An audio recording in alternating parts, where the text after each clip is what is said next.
সুপ্রিয় দর্শক মন্ডলী, স্বাগত জানাচ্ছি পাবলিক টাইমস এর নিয়মিত আয়োজন পাবলিক টকে। পাবলিক টকে আমরা সমসাময়িক বিভিন্ন বিষয় নিয়ে কথা বলি। আজকে আমরা খুবই ইন্টারেস্টিং এবং গুরুত্বপূর্ণ একটি বিষয় নিয়ে কথা বলবো, সেটি হচ্ছে যে আসন্ন নির্বাচনের আজকে মোটামুটি যে প্রচার অভিযান সেটি শেষ হচ্ছে, কিন্তু একটি বড় যুদ্ধ রয়ে যাচ্ছে বলেই অনেক বিশেষজ্ঞ মনে করছেন।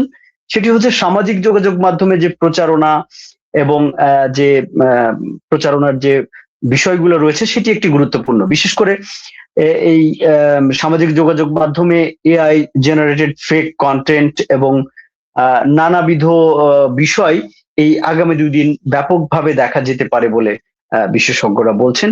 তো সেই বিষয়গুলো নিয়েই যে সামাজিক যোগাযোগ মাধ্যমে কেমন প্রভাব হবে, এআই বা ফেক কন্টেন্ট গুলো আসলে কি ধরনের আকার ধারণ করতে পারে, প্রতিরোধের ব্যবস্থা কি, ভোটারদের করণীয় কি, এইসব নানা বিষয়ে আমরা কথা বলবো। এবং সেই বিষয়ে কথা বলতে আমাদের সঙ্গে আজকে যুক্ত হয়েছেন আহ, একজন প্রযুক্তিবিদ সামিউল হক সুমন। তিনি এআইইউবির নেটওয়ার্ক প্রকৌশলী এবং প্রযুক্তি বিষয়ক ওয়েবসাইট টেকসিরি.com এর নির্বাহী সম্পাদক। চলুন আমরা দর্শক আমাদের অতিথির কাছে চলে যাই। জি, কেমন আছেন? আলহামদুলিল্লাহ ভালো আছি। আপনি কেমন আছেন? জি, ভালো আছি। আচ্ছা, আমরা তো আসলে আসলে এই নির্বাচন নিয়ে প্রযুক্তির ব্যবহার, বিশেষ করে সামাজিক যোগাযোগ মাধ্যমগুলোর ব্যবহার, এটা নিয়েই কথা বলবো। আমি প্রথমে আপনার কাছে জানতে চাই যে আহ, আহ, ত্রয়োদশ জাতীয় সংসদ নির্বাচনের সময় প্রচারণা মোটামুটি শেষ, এবং এখন আগামী 2 দিন যে এই যে সোশ্যাল মিডিয়ায় কি ধরনের মানে প্রচারণা আমরা দেখতে পেতে পারি, এবং বিশেষ করে যে এআই বা ফেক কন্টেন্টের আসলে কি ধরনের ঝুঁকি থাকলো, এবং এই বিষয়গুলোর বা বিশেষ করে বিভিন্ন ধরনের গুজব বা অপপ্রচারের কি ধরনের ঝুঁকি রইলো, এবং সেটা কতটা বিভ্রান্ত করতে পারে, এবং যে দর্শক ভোটাররা রয়েছেন তারা আসলে কিভাবে এটা প্রতিরোধ করবেন। তা আসলে আমি প্রথমে যেটা জানতে চাই সেটা হচ্ছে যে বিভ্রান্ত করতে পারে কেমন, বা এই এই সময়টা আসলে সোশ্যাল মিডিয়া কতটা কোন ধরনের ভূমিকা পালন করতে পারে সোশ্যাল মিডিয়ায়, সেটা যদি একটু বলতেন। ওকে, থ্যাংক ইউ আমাকে ইনভাইট করার জন্য আপনার পাবলিক টাইমস প্রোগ্রামে। তো এটা আমি যদি একটু পিছন থেকে তাকাই, এবারের নির্বাচনটা প্রেক্ষাপটটা তৈরি হয়েছে একটা সোশ্যাল মিডিয়াকে কেন্দ্র করে। স্পেশালি যখন এই জুলাই আন্দোলনটা হয়, তখন আসলে এর একটা বড় ভূমিকা ছিল সোশ্যাল মিডিয়া।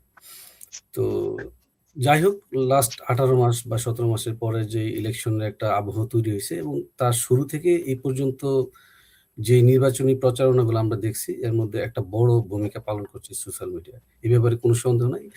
যারা অ্যাকচুয়ালি একদমই এলাকায় পরিচিত ছিল না, হ্যাঁ? নতুন আসছে এবার ইলেকশনে, বিশেষ করে জেন জি থেকে। তারা সোশ্যাল মিডিয়ার মাধ্যমে ব্যাপক প্রচারণা পেয়েছে। এবং তাদের এই প্রচারণাগুলো একদম প্রান্তিক লেভেলে একজন কৃষক থেকে শুরু করে একজন হাউস ওয়াইফ পর্যন্ত সোশ্যাল মিডিয়ার মাধ্যমে জানতে পেরেছে। হ্যাঁ? আগে যেটা আ যারা আসলে ডিজিটাল প্ল্যাটফর্মে জনপ্রিয় ছিল, বাস্তবে তাদের জনপ্রিয়তাটা বোঝা যাচ্ছে না। তো এবার এই পার্থক্যটা একটু কমছে আগের চেয়ে। নাম্বার 1। নাম্বার 2 হচ্ছে যে তাদের প্রচারণার ক্ষেত্রে আরেকটা ভূমিকা রাখছে, সেটা হচ্ছে এআই কনটেন্ট। এআই কনটেন্টের মাধ্যমে অনেকেই ইন্টারেস্টিং কনটেন্ট বানাচ্ছে, তাদের নির্বাচনী প্রচারণা করতেছে। That's good. কিন্তু আপনি যে কোয়েশ্চেনটা আমাকে এখন করছেন যে নেক্সট ২-৩ দিনে আসলে এই কনটেন্ট গুলা আমাদেরকে কি ধরনের ঝুঁকির মধ্যে ফেলে? তো এটা একটু সময় নিয়ে হয়তো দেওয়া লাগতে পারে আমার অ্যান্সারটা। অ্যান্সারটা হচ্ছে যে আসলে লাস্ট ধরেন ১৫ দিন বা ২-৩ সপ্তাহের মধ্যে যে এআই কনটেন্ট এর মধ্যে যে প্রচারণাগুলা ছিল, এর মধ্যে অনেক ফেক প্রচারণা ছিল। হ্যাঁ? এবং অনেক ভয়েস আ নকল করে যে প্রচারণাগুলা ছিল, তো এইখান থেকে আমরা অনেকটা ট্রেন্ড হইছি। আমরা বুঝার চেষ্টা করছি যে আসলে কোনটা রিয়াল, কোনটা ফেক, হ্যাঁ? কোনটা আসলে বিজ্ঞাপন, কোনটা আসলে নকল, হ্যাঁ? এই জিনিসটা আমরা কিছুটা এখন অভ্যস্ত হইছি, বুঝতে পারছি। হ্যাঁ? তো নেক্সট ২-৩ দিনের মধ্যে বা আগামী এই যে ৭২ ঘন্টা থেকে ৮০ ঘন্টার মধ্যে যেই কনটেন্ট গুলা আসবে, সেই কনটেন্ট এর অনেকগুলা আমরা ঝুঁকিপূর্ণ যে কনটেন্ট গুলা আসবে, সেটা ধরার মতো একটা মিনিমাল আ ম্যাচুরিটি আমাদের মধ্যে তৈরি হইছে। তো যে ঝুঁকিটা আমরা এক্সপেক্ট করতেছি, এতটা ঝুঁকি হবে না। কারণ এই কনটেন্ট গুলার সাথে আমরা কিছুটা অভ্যস্ত হইছি। তো আশা করি ভোটাররা অত সহজে বিভ্রান্ত হবে না। তারা এখন কনটেন্ট দেখলে বুঝতে পারে আসলে এটা আসলে এআই কনটেন্ট নাকি রিয়েল। জি, ধন্যবাদ। কিন্তু এই যে প্রযুক্তির আমরা যেটা দেখি যে প্রযুক্তির বেশ অপব্যবহার গুলো আমরা দেখতে পাচ্ছি বেশ সময়, বিশেষ করে এই নির্বাচনের সময় প্রযুক্তির অপব্যবহার আমরা বেশ দেখেছি, এবং বিশেষজ্ঞরা বলেছেন যে এটা বেশ ভালো আকারে হয়েছে। তো আসলে এই ক্ষেত্রে ভোটার বা অন্যদের আসলে কি করণীয়, তাদের তাদের করণীয়টা কি এই প্রতিরোধ, এই যে অপব্যবহার প্রতিরোধে বা অপব্যবহার থেকে মানে বাঁচতে আসলে তাদের কি করণীয়? আচ্ছা, এই ক্ষেত্রে গভর্নমেন্ট, সরকার এবং এখনকার যে দায়িত্বে আছেন নির্বাচন কমিশন, তাদের দুইটা কমিউনিটির অথবা অর্গানাইজেশনের একটা বড় ভূমিকা আছে। তাদের এটা অ্যাওয়ারনেস তৈরি করার জন্য ক্যাম্পেইন করা। এরা আসলে এই ক্যাম্পেইনটা যথেষ্ট করছে বলে আমার কাছে মনে হচ্ছে না। বিশেষ করে আপনার ডিজিটাল লিটারেসি, এই ডিজিটাল লিটারেসি সম্পর্কে মানুষকে আসলে সচেতন করা উচিত ছিল গত ১-১.৫ মাসে। এটা নিয়ে আমি তেমন কোনো ক্যাম্পেইন দেখিনি। সো ডিজিটাল লিটারেসি, আমরা যারা প্রযুক্তিবিদ মাঝে মধ্যে বিভিন্ন টক শো গুলো অনেকে বলার চেষ্টা করছে যে আমি যখন কোনো একটা কনটেন্ট দেখবো, এটা দেখার সাথে সাথে এটাকে আমি বিলিভ করব না। নাম্বার 1। নাম্বার 2 হচ্ছে এটা একটু যাচাই করব। প্রথম কথা হচ্ছে এটা বিলিভ করব না এবং শেয়ার দিব না। মানে কাউকে এটা জানাবো না। দ্বিতীয় নাম্বার হচ্ছে যে এটা আমি বিভিন্ন মাধ্যম থেকে এটা হচ্ছে আমরা যাচাই করব। স্পেশালি বিভিন্ন ধরনের ওয়েবসাইট আছে, হ্যাঁ? এই ওয়েবসাইট থেকে জানা যেতে পারে বা এটার আ আ যে সোর্স, এই সোর্সটা কি অথেন্টিক কিনা? এটা নিয়ে আমরা একটু চিন্তা করার বিষয় আছে। কারণ এখন দেখা যাচ্ছে যে এই যেই লোগোগুলো আমরা ইউজ করতেছি লাইক যমুনা টিভি বা বাংলা ভিশন, এই লোগোগুলোর কাছাকাছি অনেক লোগো দিয়ে হচ্ছে আপনার হচ্ছে অল্টারনেট যেই প্ল্যাটফর্ম গুলা তৈরি হচ্ছে, এই জিনিসগুলা বুঝার মতো একটা ম্যাচুরিটি গ্রো করতে হবে। আর নাম্বার 3, যদি একেবারেই আমরা কিছু না বুঝি তাহলে আইনশৃঙ্খলা বাহিনীকে ইনফর্ম করতে হবে যে আসলে বিষয়টা কি আসলে সত্য কিনা। তারপরে আমরা এটা নিয়ে আসলে কাউকে আসলে বলব যে জিনিসটা সত্য কিনা মিথ্যা, বা শেয়ারিং এর যে বিষয়টা। সো এটা হচ্ছে আমাদের কিন্তু একটা আমরা বুঝছি, কিন্তু আমরা দেখছি যে ধরেন এর ভিতরে যে দেখছি যে অনেক শিক্ষিত এবং মনে করেন যে আমরা বলি যে প্রযুক্তি জানা মানুষও দেখলাম যে এই যে আপনি যেটা বললেন যে ফটো কার্ড গুলা, বিভিন্ন ফেক ফটো কার্ড বা বিভিন্ন ধরনের তারা শেয়ার করছে, এবং মানে এই জিনিসগুলো এমন ভাবে শেয়ার করছে, এটি কিন্তু একটু মানে সচেতন ভাবে দেখলেই কিন্তু লোগো গুলা বোঝা যাচ্ছে যে আসলে, যেমন ধরেন যমুনা টিভির লোগোর মতো আনোয়ার টিভি আছে, হ্যাঁ, হুম, হুম। জাগুয়ার টিভি আছে, এরকম বিভিন্ন নাম দেয়া। কিন্তু এটা কিন্তু মানে একটু কেয়ারফুলি দেখলেই বোঝা যাচ্ছে, কিন্তু সেটাও এই যে সাধারণ জনগণ শেয়ার করার আগে দেখছে না। না, তার মানে কি সোশ্যাল মিডিয়া, হ্যাঁ, সোশ্যাল মিডিয়া ব্যবহারের এই জায়গাটায় যারা ব্যবহার করছে বা যারা ব্যবহার ধরেন সেটা শিক্ষিত হোক বা একটু কম শিক্ষিত হোক বা যাই হোক, তাদের মধ্যে কি আসলে এই অ্যাওয়ারনেস এর মারাত্মকভাবে অভাব রয়েছে? মানে সেই জায়গাটা আসলে আমরা যেতে পারি নাই। এটা এটা এটা ভেরি ইন্টারেস্টিং। ইন্টারেস্টিং হচ্ছে যে আসলে যে কনটেন্টটা বানাচ্ছে সেও কিন্তু শিক্ষিত। যে আনোয়ার টিভির যে মালিক ধরেন, সেও কিন্তু শিক্ষিত। তো সে কিন্তু আসলে ভিউ কামানোর জন্য বলেন বা অ্যাটেনশন সিকার বলেন বা ইনকাম বলেন, একটা রং ওয়েতে সে কাজ করতেছে। সে তো অশিক্ষিত না। তাই না? তো এরকম আনোয়ার টিভির মতো সাধারণ মানুষের মধ্যে এরকম একটা ভিউ পাওয়ার মতো এরকম একটা আকাঙ্ক্ষা থাকে। তো অনেকে, যারা আপনার কথায় আমি মেনে নিলাম, যারা সাধারণ শিক্ষিত মানুষ, তারাও অনেক সময় যেটা করে যে আ পাবলিককে একটু বিভ্রান্ত করার জন্য অথবা একটু অ্যাটেনশন নেওয়ার জন্য এই কাজটা করে থাকে, এবং আমার ধারণা যে তারা চাইলেই এটাকে আসলে এভয়েড করতে পারতেন। হ্যাঁ? এবং অনেকে এটা করে, এবং যারা করে মেক্সিমাম ইচ্ছা করেই করে কাজটা। আর না বুঝে বুঝতে পারছি। করার তো লিটারেসির অভাব, এটা তো বুঝতেই পারছেন। জি।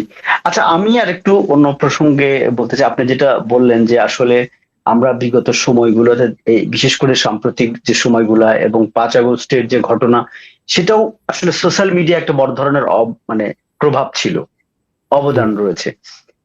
তো এইবার নির্বাচনে আমরা ধরেন সোশ্যাল মিডিয়ার যে ধরনের প্রচারণা, বিভিন্ন ধরনের আ কার্যক্রম দেখছি।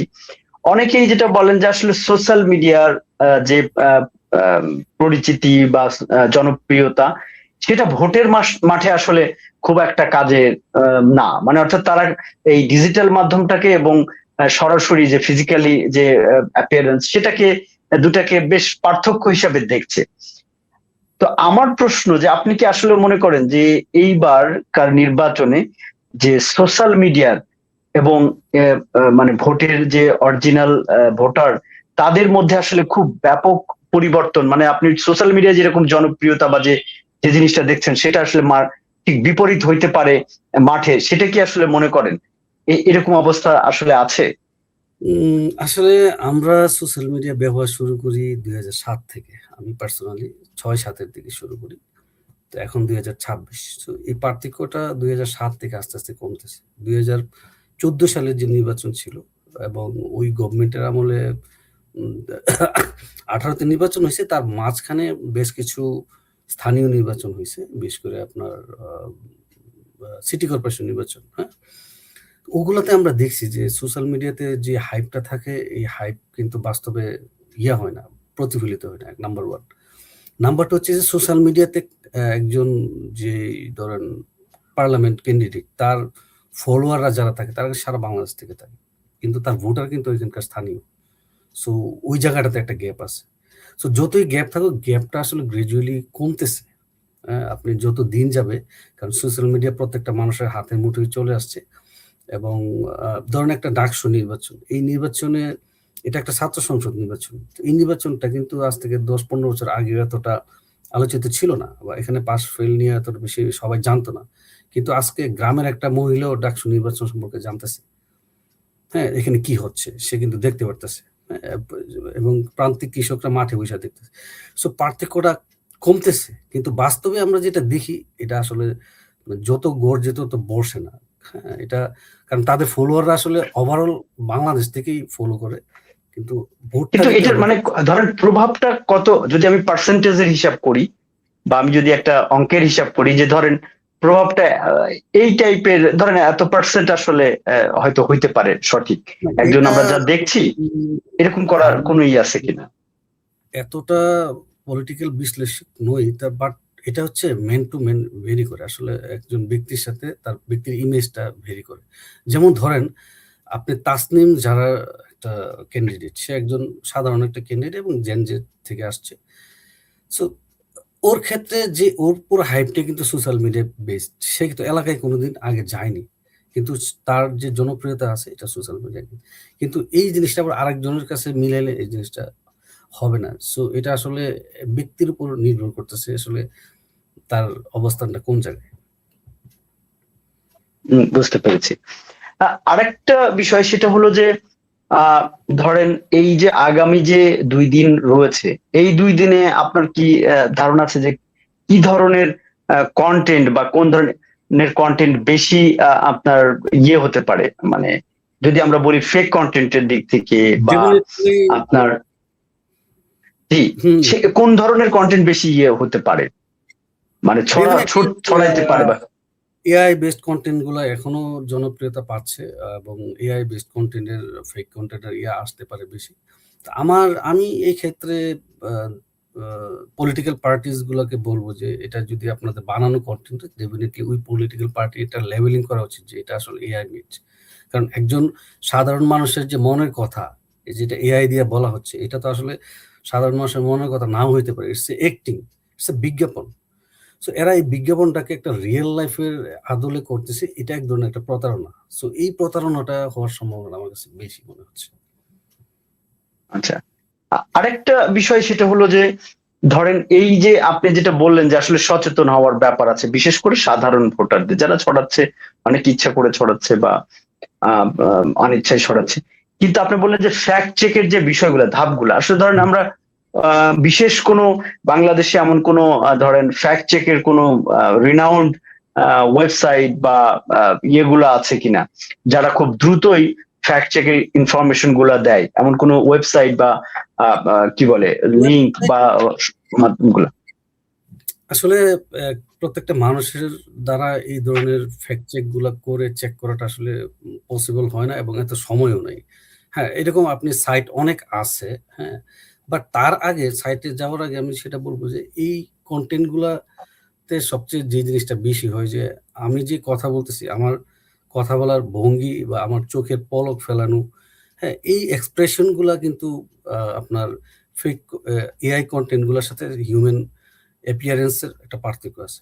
তারপর ধরুন আপনার চেহারার মধ্যে বা আমার চেহারার একটা ন্যাচারাল গ্লো আছে। ফেক কনটেন্টের এই ন্যাচারালিটিটা এটা একটা আল্ট্রা ফেসিয়াল বা অনেক ধরনের মানে আর্টিফিশিয়াল একটা ইয়া থাকে বা চকচকে করা একটা ব্যাপার-স্যাপার থাকে, হ্যাঁ? যেমন আমাকে দেখলে যে আমার স্কিনটা খুবই ন্যাচারাল। এরকম আরো অনেকগুলা বিষয় আছে যেটা দেখলেই আসলে হয়ে যাওয়ার কথা। এটা নিয়ে মানে ওই লেভেলের ডিপ রিসার্চ যদি করতে হয় তাহলে আমাদেরকে করতে হবে, হ্যাঁ? বা যারা একটু বুঝে। তারপরেও Google আ রিভার্স ইমেজ চেকিং আছে। তারপর আরো বেশ কয়েকটা সাইট আছে। এগুলো নিয়ে আসলে বসলে অনেক সাইট চলে আসবে। কেউ যদি চায় ফ্যাক্ট চেক করতে পারে এবং চাইলে ডিএমপির হেল্প নিতে পারে। তার মানে হচ্ছে যে প্রথম কথা হচ্ছে যে আগে নিজের বিবেকটাকে কাজে লাগাতে হবে এবং নিজের মানে সেন্সটাকে ঠিক করতে হবে যে আসলে এই কনটেন্টটা যে এই কনটেন্টটা আসলাম, এই কনটেন্টটা আসলে কে কি ধরনের কনটেন্ট বা ওই ছবিগুলো ভিডিওগুলো দেখে এক ধরনের আগে নিজেদেরকে রাইট, কি বলে এটাকে মানে নিজেদেরকে আগে বুঝতে হবে আর কি। রাইট। কিন্তু মানে এই যে ধরেন একটা বড় টাইম গেল এবং আমরা সবাই জানি যে এবার মানে নির্বাচনে এখন সোশ্যাল মিডিয়ার ব্যবহার ব্যাপক। কিন্তু নির্বাচন কমিশনের পক্ষ থেকে কি আসলে কি ধরনের উদ্যোগ নেওয়া দরকার ছিল বা আগামী ২ দিন কি ধরনের উদ্যোগ নেওয়া দরকার এই ধরনের ধরেন গুজব, ফেক কনটেন্ট এবং এইগুলার ক্ষেত্রে আসলে নির্বাচন কমিশনের আহ উদ্যোগগুলা কি ছিল সেগুলো ঠিক ছিল কিনা বা আগামী ২ দিনের জন্য অন্ততপক্ষে ২-৩ দিনের জন্য কি ধরনের উদ্যোগ নিতে পারে তারা বা কি করতে পারে? ১ম কথা হচ্ছে আসলে এটা একটা দীর্ঘ সময় ধরে ক্যাম্পেইনটা করা উচিত ছিল। এটা ২ দিন হঠাৎ করে ক্যাম্পেইন করে হবে না। কারণ এই ২ দিনে মানুষের হাইপ অনেক অন্যরকম থাকবে, নাম্বার 1। নাম্বার 2 যে গভর্নমেন্ট লেভেলেও যে ফ্যাক্ট চেকিং করে তা না। আমি আজকে একটা ইন্টারভিউ দেখছিলাম যে প্রেস সচিব শফিকুর রহমানের। তো উনি যেটা বলছেন উনারা গভর্নমেন্ট লেভেলে ফ্যাক্ট চেক করে এভরিডে ৯ থেকে ১০ টা এই টাইপের কনটেন্ট। অথচ ফেক কনটেন্ট তৈরি হচ্ছে ৯,০০০ থেকে ১০,০০০। তো গভর্নমেন্টের ইয়াটা খুবই লিমিটেড আরকি। মানে ভেরি মাচ লিমিটেড। এটা হচ্ছে গভর্নমেন্ট লেভেল। নির্বাচন কমিশন তো আমার চোখেই পড়েনি। এটা আসলে পুরা মাস জুড়েই এই অ্যাওয়ারনেসটা করা দরকার ছিল। বিকজ যেহেতু এখন ডিজিটাল প্ল্যাটফর্মটা অনেকে ব্যবহার করে।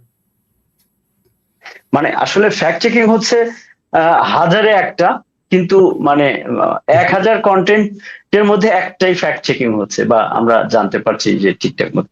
তবে একটা বিষয় যে ধরেন এই বর্তমান যে নির্বাচনের আহ, আমরা যেরকম ধরেন একজন একটা কথা বলল এবং সেই কথাটা আরেক জায়গায় গিয়ে আরেক ভাবে কথা বললো এবং সেইটা যে মানে দ্রুত আপনার কি বলে মানে এই যে অর্থাৎ মিথ্যা কথা বলে কিংবা কোনো ধরনের মানে আপনি ছলচতুরির আশ্রয় নিয়ে কিন্তু এটাও একটা পজিটিভ সাইড যদিও যে এটা আসলে মানে ইয়ে করার উপায় নাই মানে হুম, কি বলে লুকানোর উপায় থাকছে না এটা এক ধরনের প্রভাব বিস্তার মানে ধরেন আগে যেমন ছিল আমরা আগের নির্বাচনগুলো যে ইমিডিয়েট কি বলছে সেটার উপরে একটা ব্যাপার ছিল কিন্তু তার আগের অনেক আগেকার কি কি বলেছে তার আসলে কি ধরনের ব্যাকগ্রাউন্ড ছিল এগুলো কিন্তু খুব ইজিলি সামনে চলে আসছে এটা কি আসলে এই যে এবারকার নির্বাচনে আসলে কতটুকু প্রভাব ফেলতে পারে তারপর আমরা দেখছি যে ধরেন মানুষ এটাও ভাবছে যে একটা কথা বললে একজন একটা কথা বললে সেটার এক ধরনের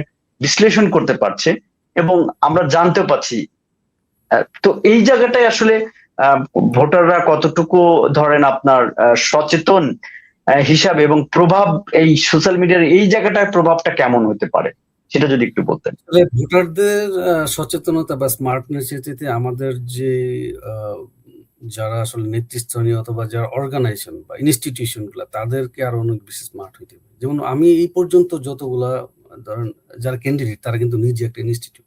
একটা ব্যক্তি কিন্তু একটা ইনস্টিটিউট।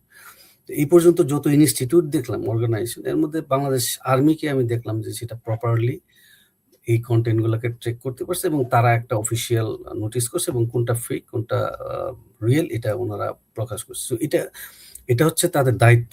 সো একজন ক্যান্ডিডেট বলেন বা কোনো অর্গানাইজেশন এগেইনস্টে এই ধরনের এই যে আপনি যেটা বললেন কাট পিস মানে কাট পিসের মতো একটা ব্যাপার যে একটা স্পেসিফিক একটা ওয়ার্ড অথবা একটা সেন্টেন্সকে কপি করে ছড়াই দেওয়া।